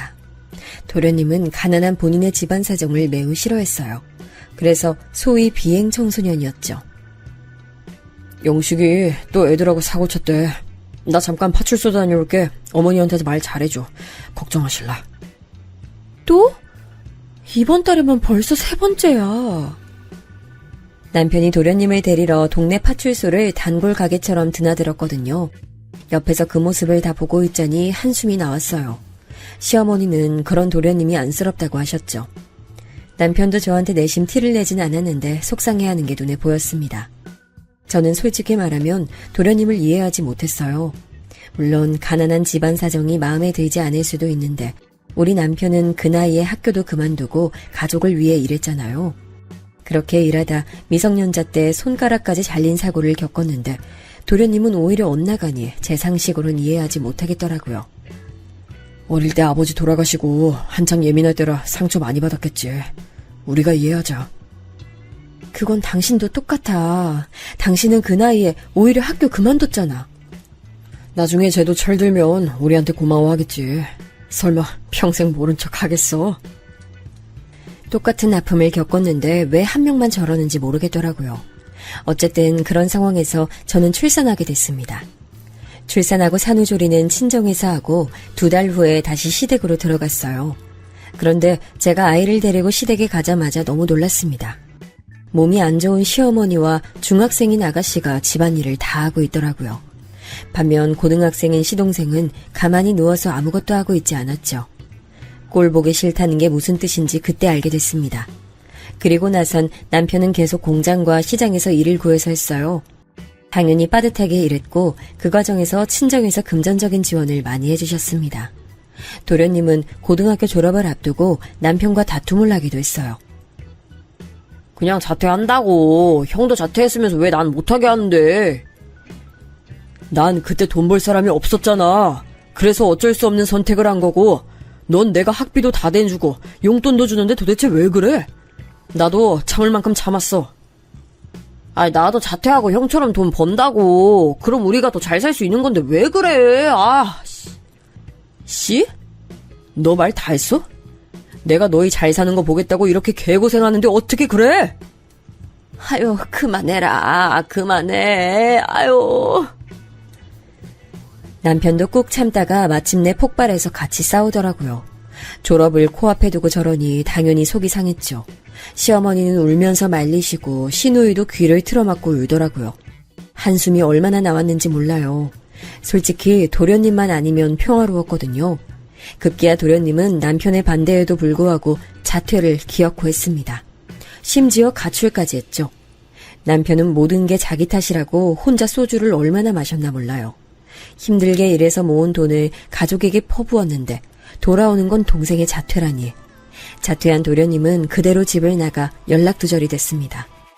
시어머니는 충격을 받아 안 그래도 몸이 안 좋은데 한동안 일어나질 못하셨어요. 옆에서 지켜보는데 제가 다 속상했습니다. 반면 아가씨는 아무런 문제가 없었어요. 오히려 얼마나 예뻤는지 모릅니다. 언니, 제가 이거 시장에서 언니랑 먹으려고 사왔어요. 그리고 지혜도 같이 먹고 싶은데 먹어도 돼요? 제가 용돈을 주면 아껴서 간식 사서 나눠 먹었죠. 제가 혼자 집에서 집안일을 하는데 육아까지 하느라 힘들었거든요. 아가씨는 학교에서 오면 우리 딸과 함께 놀아줬어요. 본인 공부하기도 바빴을 텐데 딸 데리고 놀이터도 갔다 왔죠. 그 모습을 보니 당연히 아가씨가 사랑스러웠어요. 도련님과 비교되는 건 당연했습니다. 도련님이 집을 나간 후에 한동안 집안 분위기가 침울했거든요. 그때 아가씨가 없었다면 우리 집 분위기는 더 안 좋았을 거라고 확신해요. 도련님 부재 속에서 아가씨는 어느덧 자라서 고등학생이 됐어요. 저도 딸을 키우며 아픈 시어머니를 돌봤죠. 없는 집에 시집 와서 고생만 하니까 내가 너무 미안하다. 어머니, 제가 미안하다는 말 금지라고 했죠? 저 괜찮아요. 저보다 남편이 고생이죠. 옆에서 보면 안쓰러워요. 사실 도련님이 없는 시댁은 평화로웠어요. 비록 가난해서 사과 하나를 우리가 나눠 먹어야 했지만 그래도 다들 서로를 위하는 마음은 컸거든요. 그런데 그런 행복도 잠시였습니다. 어느 날 제가 시장에서 장을 보고 아가씨와 함께 웃으며 집에 왔는데 신발장에 못 보던 신발이 있었어요. 딱 봐도 남자 신발이었죠. 직감적으로 이건 도련님이다 싶었어요. 혹시나 하는 마음으로 거실로 갔더니 역시나 도련님이 있었어요. 형수님, 민지야, 오랜만이죠? 좋았어요. 도련님, 아니 그동안 어떻게 지냈어요? 지금 이게 몇 년 만이에요. 남편 곧 올 테니까 조금만 기다려요. 도련님은 정말 갑자기 방문했어요. 그동안 죽은 줄 알 정도로 고요했거든요. 그런데 약 3년 만에 본 도련님은 외형이 많이 바뀌어 있었습니다. 온몸이 문신으로 도배돼 있었어요. 인상도 험악하게 바뀌어 있었죠. 속으로 혹시 깡패가 된 건가 생각하며 남편이 오길 기다렸습니다. 남편도 도련님을 보자 심하게 당황했어요. 그리고 다 같이 거실에서 도련님 얘기를 듣는데 기가 막혔습니다. 제가 인생을 살면서 황당했던 날이 며칠 되는데 공교롭게도 이날이 손에 꼽아요. 갑자기 찾아와서 이런 말해서 미안해요. 형, 나 딱 3천만 빌려줘. 뭐라고요? 지금 그게 무슨 말이에요? 아니, 3년 만에 와서 3천만 원을 달라고요? 내가 어쩌다 조직 생활을 하게 됐어요. 그런데 거기서 나오려면 돈을 내야 곱게 보내준대요. 갑자기 찾아와서 하는 말이 그거야? 3천은 애초에 있지도 않고 있어도 너 같은 놈한테 못 줘. 가족이잖아. 그럼 나 맞아 죽으라고? 조직에서 나와서 새 인생 살겠다잖아. 도련님, 이건 적반하장이죠. 이러는 게 어딨어요. 너무한 거 아니에요? 내가 지금 형수님한테 돈 달라고 했어요? 가만히 있어요. 야, 당장 나가. 너 같은 놈 가족도 아니야. 급기야 큰 소리가 나왔고 시어머니와 시누이는 깜짝 놀라 울기 시작했어요. 우리 딸도 큰 소리에 놀라 울음을 터뜨렸죠. 신우이가 급하게 딸을 데리고 집 밖으로 나갔습니다. 도련님과 남편은 급기야 서로 멱살까지 잡았어요. 중간을 가로막느라 얼마나 힘들었는지 몰라요. 도련님은 3년 전에 가출할 때는 뒤도 돌아보지 않고 나가더니 이번엔 집에 눌러 앉더라고요. 남편이 아무리 나가라고 해도 듣지도 않았습니다. 그리고 충격적인 일이 또 발생했어요. 야, 문 열어! 너 여기 있는 거 다 알아! 말없이 나가고 싶을 때 나갈 수 있는 곳인 줄 알았어? 왜?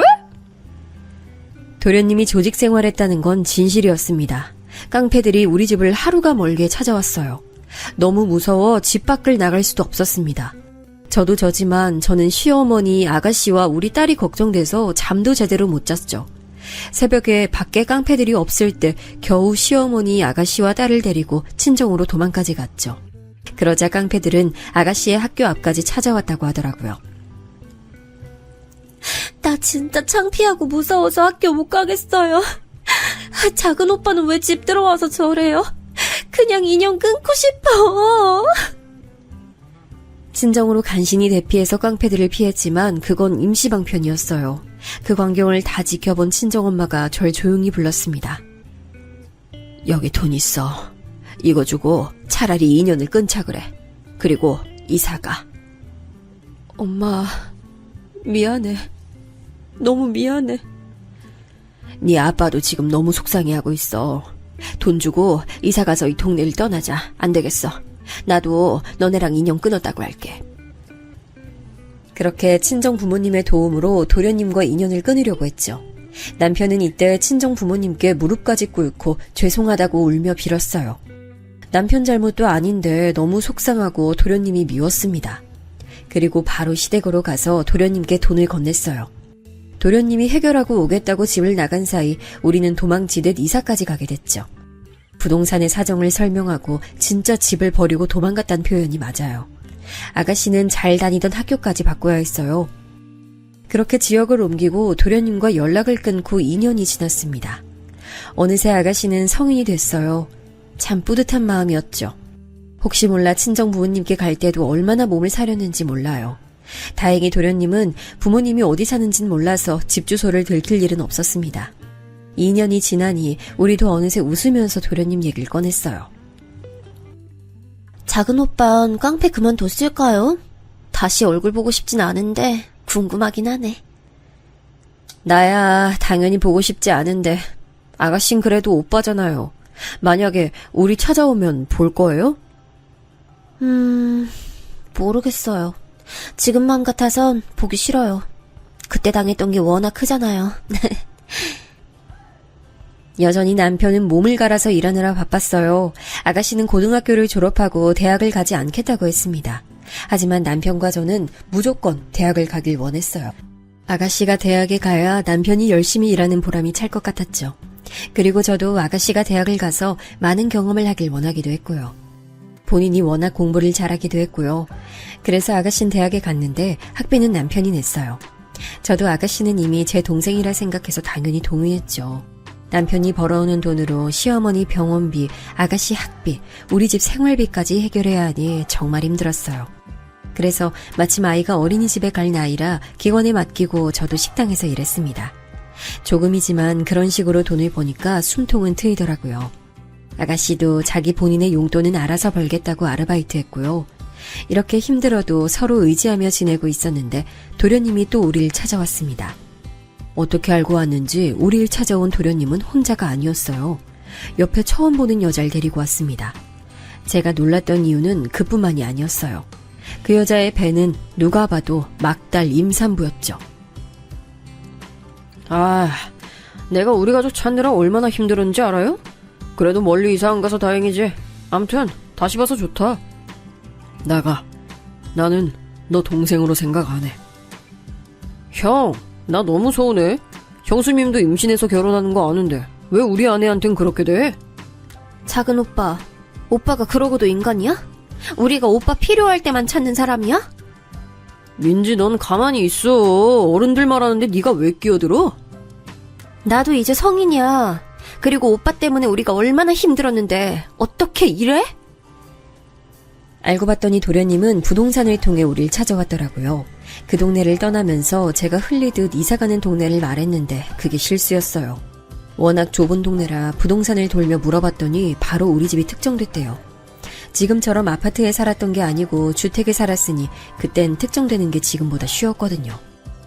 무튼 우릴 또다시 찾아온 도련님은 당연히 반가운 손님이 아니었습니다. 그런데 오히려 도련님은 매우 당당했어요. 우리 갈 곳이 없어요. 살던 집도 돈 없어서 쫓겨났다고요. 좀 받아줘요. 대신 나 바로 나가서 일할게요. 아, 제발. 돈이 없어서 지낼 곳이 도저히 없다고 빌기 시작했죠. 동서가 될 사람은 사실 첫인상부터 별로였습니다. 물론 겉모습만 보고 사람을 판단하면 안 된다고 생각해요. 하지만 아주 진한 화장에 탈색한 머리, 막달 임산부가 짧은 반바지를 입고 나타나서 껌까지 씹고 우리 집을 뚱한 표정으로 둘러보더라고요. 그걸 보는 저는 당연히 기분이 좋지 않았어요. 일단 갈 곳이 없다고 하니 임신까지 한 사람을 길바닥에 앉힐 순 없더라고요. 3달 줄 테니까 그 안에 집 구해서 나가요. 더는 못 봐줘요. 유예기간을 주고 얼떨결에 같이 살게 됐습니다. 사실 정말 싫고 불편했어요. 그런데 자식이 뭐라고 시어머니가 반가워하는 게 눈에 보이더라고요. 시어머니가 저한테 매우 잘해줬다고 했잖아요. 그런 시어머니가 미워도 자식이라고 반기는 걸 보니 마음이 약해졌습니다. 물론 시어머니는 우리 눈치를 보며 반가워하시더라고요. 그 모습을 보니 안타깝기도 했죠. 그렇게 시작된 생활은 생각보다 훨씬 불편했어요. 안 그래도 좁은 집에서 살았는데 2명이 늘어나니 집이 꽉 차는 기분이었습니다. 무엇보다 불편했던 건 동서의 태도였어요. 동서는 우리 딸을 대놓고 좋아하지 않았어요. 본인도 임신했으면서 아이를 대놓고 싫어하는 태도에 의아했죠. 신동생은 자기가 완전히 다른 사람이 되겠다며 하루도 빠짐없이 일을 나가긴 했어요. 며칠 뒤에 동네 고깃집에서 일하게 됐다고 자랑스럽게 얘기하더라고요. 남편과 몰래 가서 훔쳐봤더니 그래도 자기 아기 생겼다고 정신 차렸는지 일하는 게 맞긴 했습니다. 그렇게 기막힌 동거를 시작했는데 3달이 지나고 원래 나가기로 했잖아요. 그런데 그 사이에 동서가 출산하게 됐어요. 애초에 막달인 상태로 왔으니 당연했죠. 동서는 친정이 없다고 저희한테 말했어요. 그 말은 산후조리를 우리 집에서 한다는 말이었죠. 동서는 안 그래도 집안일을 안 했는데 이제 제가 그 동서의 조리까지 해주게 생긴 거였죠. 달갑지 않았습니다. 그래도 해줬어요. 이 부분에서 제가 답답하실 수도 있는데 저는 그냥 친정도 없이 어린 나이에 임신하고 출산하는 동서가 안쓰러웠어요. 그땐 그랬습니다. 그래서 좋은 마음으로 미역국도 만들어주고 갈비찜 같은 요리도 해줬습니다. 사람이면 그렇게 도움을 받으면 감사할 줄 알았죠. 하지만 완전 제 착각이었습니다. 언니, 이거 봐요, 담배. 작은 새언니 옷에서 나왔어요. 아가씨가 전해준 말은 충격이었어요. 실제로 동서는 흡연자였습니다. 처음엔 서방님 담배라고 생각했어요. 그런데 시장에 다녀오다 골목길에서 담배를 피우는 동서를 보고 오해가 아니라는 걸 알게 됐습니다. 신생아랑 같이 살면서 담배를 피우다니 전 이해할 수가 없었어요. 이런 식으로 생활 습관에서 자꾸 부딪히게 됐죠. 실제로 동서는 화장실을 이용하는 것도 되게 어수선했어요. 아가씨와 저는 워낙 오래 같이 살아서 이제 서로 깨끗하게 이용하는 게 당연했거든요. 근데 동서는 본인 머리카락을 치우지도 않았고 너무 더럽게 사용해서 아가씨와 저는 하루라도 빨리 동서가 나가길 원했습니다. 그런데 동서는 심지어 아기를 잘 돌보지도 않았어요. 오히려 제가 유모가 된 것처럼 돌보고 있었죠. 아기가 무슨 죄가 있나 싶어 돌보긴 했는데 시간이 지날수록 이상하더라고요. 대학생인 아가씨가 오히려 엄마인 동서보다 신생아 조카를 더 돌보는 시간이 길었다면 말 다 했죠. 게다가 그 당시에 안 좋은 일이 하나 더 늘어났어요. 남편이 그때까지 계속 막노동으로 돈을 벌었거든요. 고등학교를 나오지 못했으니 할 수 있는 게 없었죠. 게다가 손가락도 하나가 없으니 손기술을 요구하는 일도 할 수 없었어요.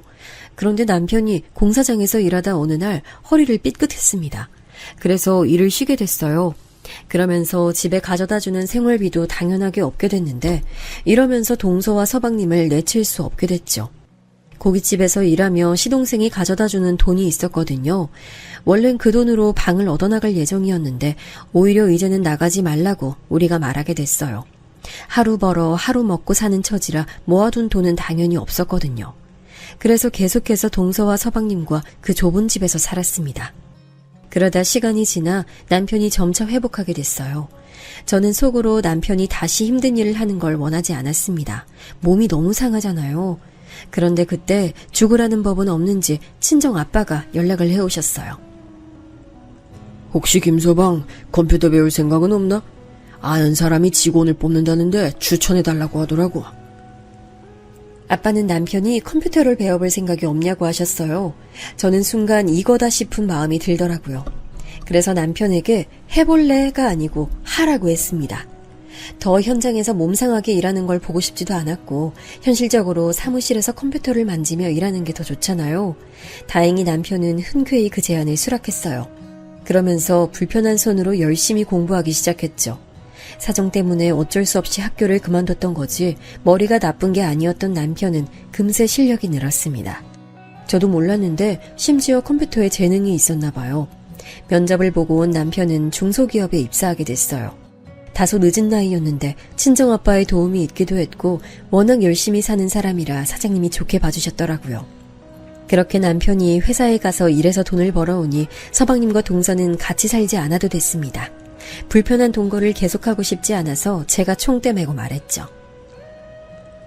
원래 약속했던 기간은 훨씬 지났고 이제는 동서랑 서방님 새로 집 얻어서 사는 게 좋지 않을까요?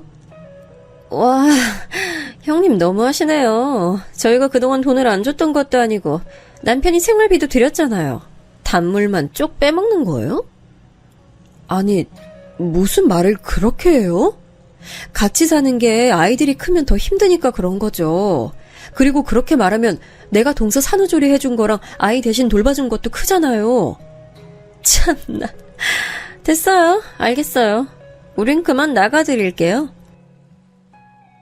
생각보다 격한 반응에 놀라긴 했지만 어쨌든 나간다니 전 너무 좋았어요. 사실 저도 저였는데 아가씨가 누구보다 기뻐했죠. 아가씨는 유독 담배 냄새를 싫어했거든요. 저도 어느 정도 해방감이 들었습니다. 시조카가 아들이었는데 어찌나 육아하는 게 힘들었나 몰라요. 우리 딸이 유독 순한 편이라 더 비교되더라고요. 내 아들도 아닌데 뒤치다거리는 다 제가 했거든요. 심지어 동서는 시어머니 밥도 차려주지 않았습니다. 결국 제가 참다 부탁한 적이 있는데 그때 자기는 그런 거 못한다고 해서 한바탕 한 적도 있어요. 다들 바쁘니까 돌아가며 시어머니를 챙기면 되는데 동서는 절대 그러지 않았죠. 아무튼 서방님과 동서가 나간 후엔 평화가 찾아왔습니다. 아니, 그런 줄 알았어요. 그런데 제 착각이었습니다. 서방님이 독립하고 약 2달 뒤에 우리를 다시 찾아왔거든요. 이번 한 번만 마지막으로 도와줘요. 제발. 아니, 우리 지금 아들도 있잖아요. 한 번만 도와주면 다신 이런 도박 안 할게요. 나가라. 난 너 이제 안 보고 살 거야. 우린 이제 가족 아니야. 가족끼린 돕고 살아야 하는 거 아니에요? 너무해요. 동서, 너무한 건 서방님하고 동서가 너무한 거야. 미치겠다. 서방님이 글쎄 도박으로 빚을 만들어 왔어요. 기가 막혀서 말도 나오지 않았습니다. 서방님만 아니면 우리 가족은 전혀 문제될 요소가 없었어요. 이번만큼은 절대 도와주지 않으려고 했습니다. 심지어 동서는 적반하장이었어요. 가족인데 어떻게 이럴 수가 있냐고 당당한 태도에 할 말을 잃었죠. 이땐 그래서 진짜 도움의 손길을 건네지 않았습니다. 도박은 그리고 한 번 갚아주면 또 재발하는 사실을 알고 있었어요. 아예 안 하는 사람은 있어도 한 번만 하는 사람은 없잖아요. 그랬더니 동서와 서방님 반응이 어땠는지 아세요? 진짜 이러는 거 아니에요. 자식 보기 부끄럽지도 않으세요? 내가 고깃집에서 돈 벌어서 형님 몇 달간 생활비 줬던 은혜는 모르고, 아이, 너무하네. 너무한 사람들은 너희고, 당장 나가. 꼴도 보기 싫어. 형님도 진짜 어떻게 그래요? 전 그래도 같은 며느리끼리 통하는 게 있을 줄 알았어요. 같은 며느리? 어머님 밥 한 끼도 차려준 적 없으면서 그게 무슨 말이야? 서방님과 싸우는 것도 이제 지치더라고요. 그래서 이땐 도와주지 않았습니다. 그리고 서로 명절에도 얼굴을 보지 않았어요.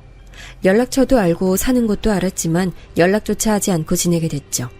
간간히 시어머니와는 전화통화를 하는 것 같았는데 저는 하지 않았습니다. 시어머니와 서방님은 부모 자식이니 제가 건들 영역은 아니라고 느꼈어요. 어느새 시간이 흘러 아가씨는 대학을 졸업하고 취업하더니 결혼까지 하게 됐어요. 제 친동생이라고 생각했던 사람이라 결혼할 때 얼마나 눈물이 났나 몰라요.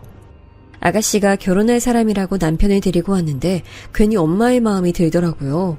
아가씨가 결혼하면서 서방님 부부와도 자연스럽게 연락이 됐어요.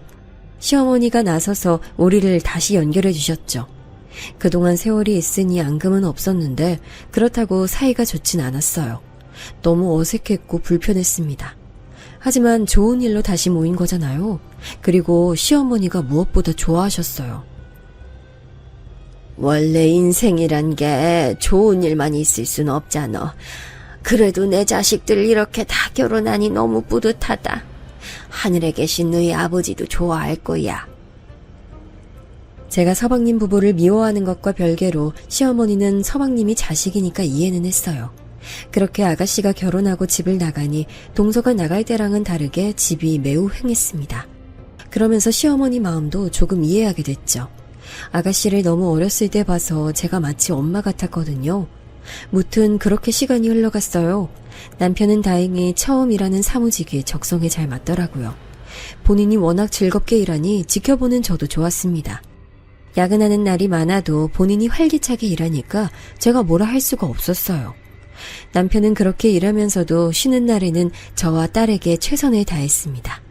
그뿐만이 아니고 그 자리를 알려준 친정아빠에게 고마워했어요. 그래서 우리 부모님을 모시고 같이 여행도 다녔답니다. 남편이 회사에서 자리 잡기 시작하자 집안 분위기도 매우 좋아졌어요. 시어머니와 우리 부모님을 같이 모시고 제주도로 여행도 다녀왔죠. 예전에 김서방하고 결혼하는 거 반대했던 거 기억나네. 그때 왜 그랬을까? 다 지난 일인데 뭐. 그리고 엄마, 내가 지금 딸 낳으니까 그때 엄마 마음 이해가. 나 같아도 일단 반대할 것 같아. 네가 나를 이해하는 날이 오다니. 아유, 감격이다. 엄마랑은 웃으면서 예전 일도 꺼낼 정도였죠. 그만큼 평화로웠어요. 아가씨는 결혼하고 바로 아기를 가졌는데 저는 제가 임신한 것처럼 기뻤습니다. 동서 때는 얼떨결에 제가 산후조리를 해줬다면 아가씨는 제가 나서서 해줬어요. 사실 비밀인데요.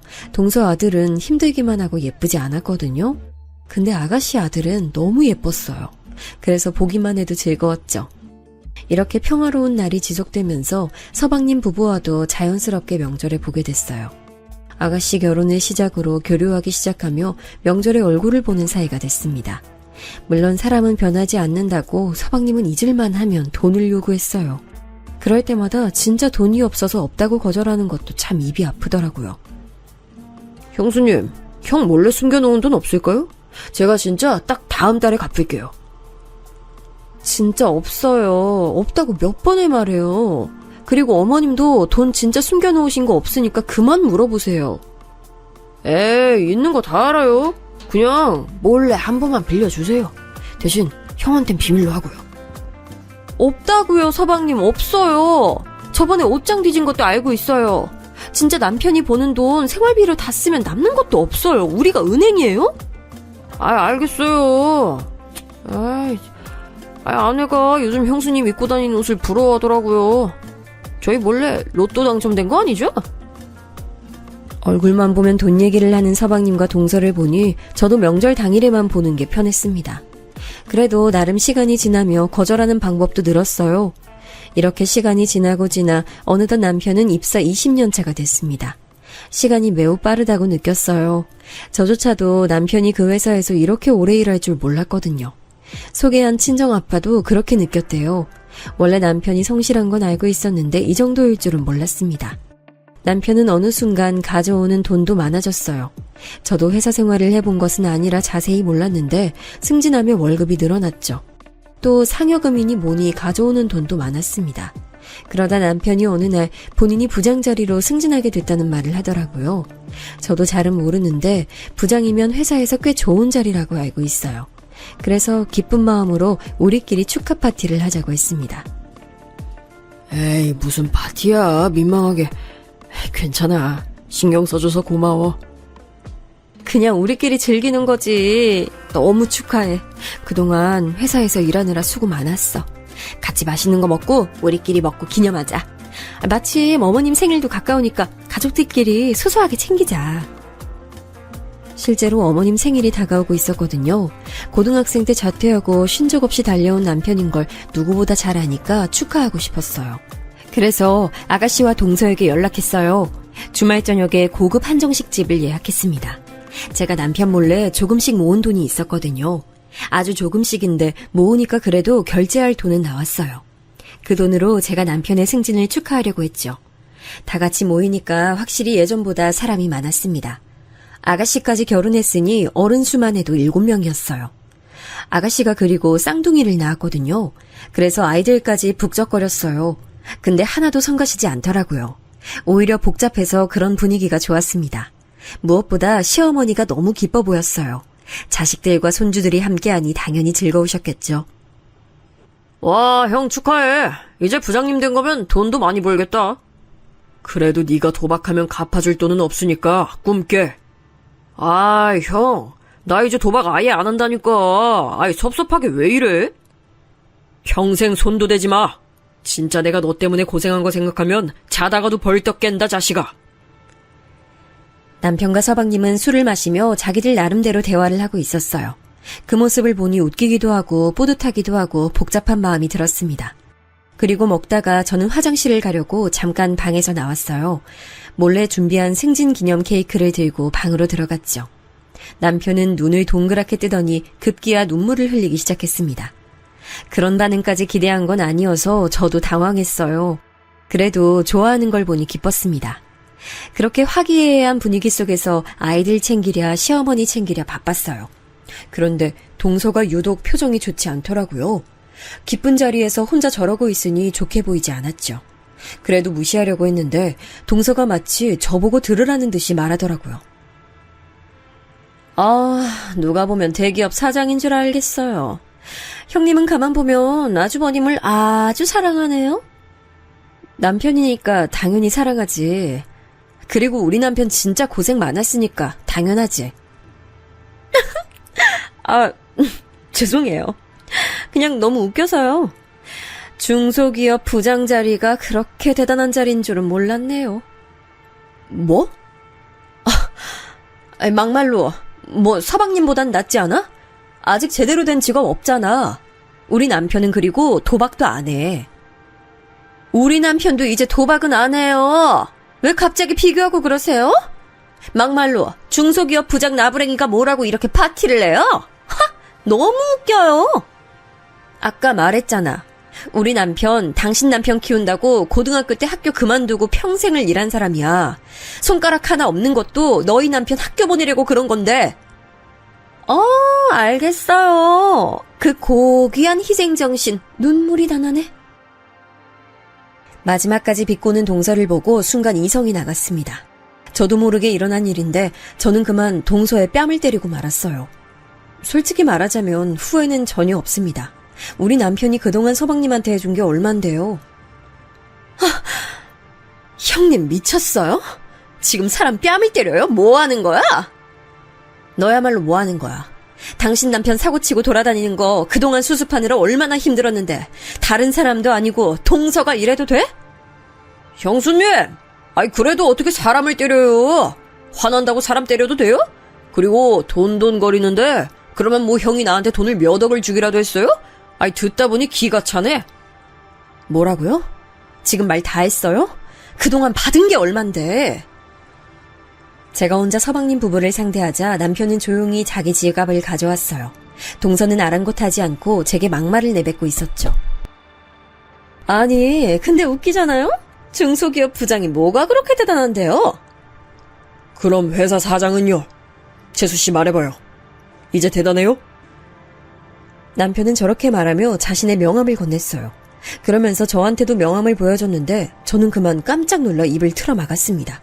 왜냐하면 명함에 있는 남편 이름 옆에 있는 직함은 바로 대표였거든요.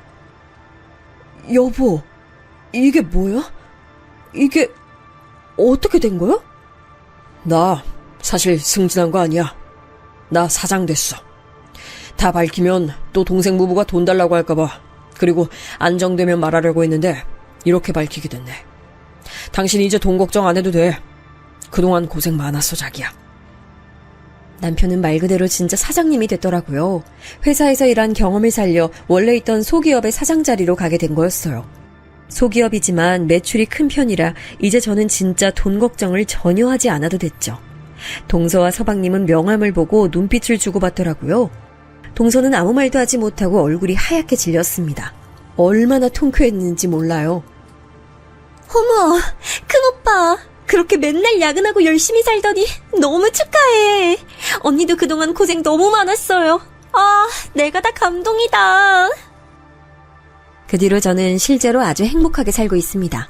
남편은 이게 다 친정아빠 덕분이라며 저희 부모님께 좋은 아파트도 선물했어요. 지금은 시어머니를 모시고 살고 있는데요. 예전에 살던 단칸방하고는 비교도 되지 않아요. 한강이 보이는 고급 아파트에서 살고 있어요. 서방님 부부하고는 일부러 연락을 끊지 않았습니다. 보고 배 아파라는 의미로요. 그런데 본인들이 명절에도 오지 않더라고요. 사실 돈을 빌려달라고 구질구질하게 매달릴까봐 걱정했는데 아무래도 그날 내뱉었던 말들을 생각하면 차마 그럴 수가 없나 봐요. 여기까지가 제가 준비한 사연입니다. 사연을 쭉 써내려가며 다시 한번 더 통쾌한 마음이 드네요. 들어주셔서 정말 감사합니다.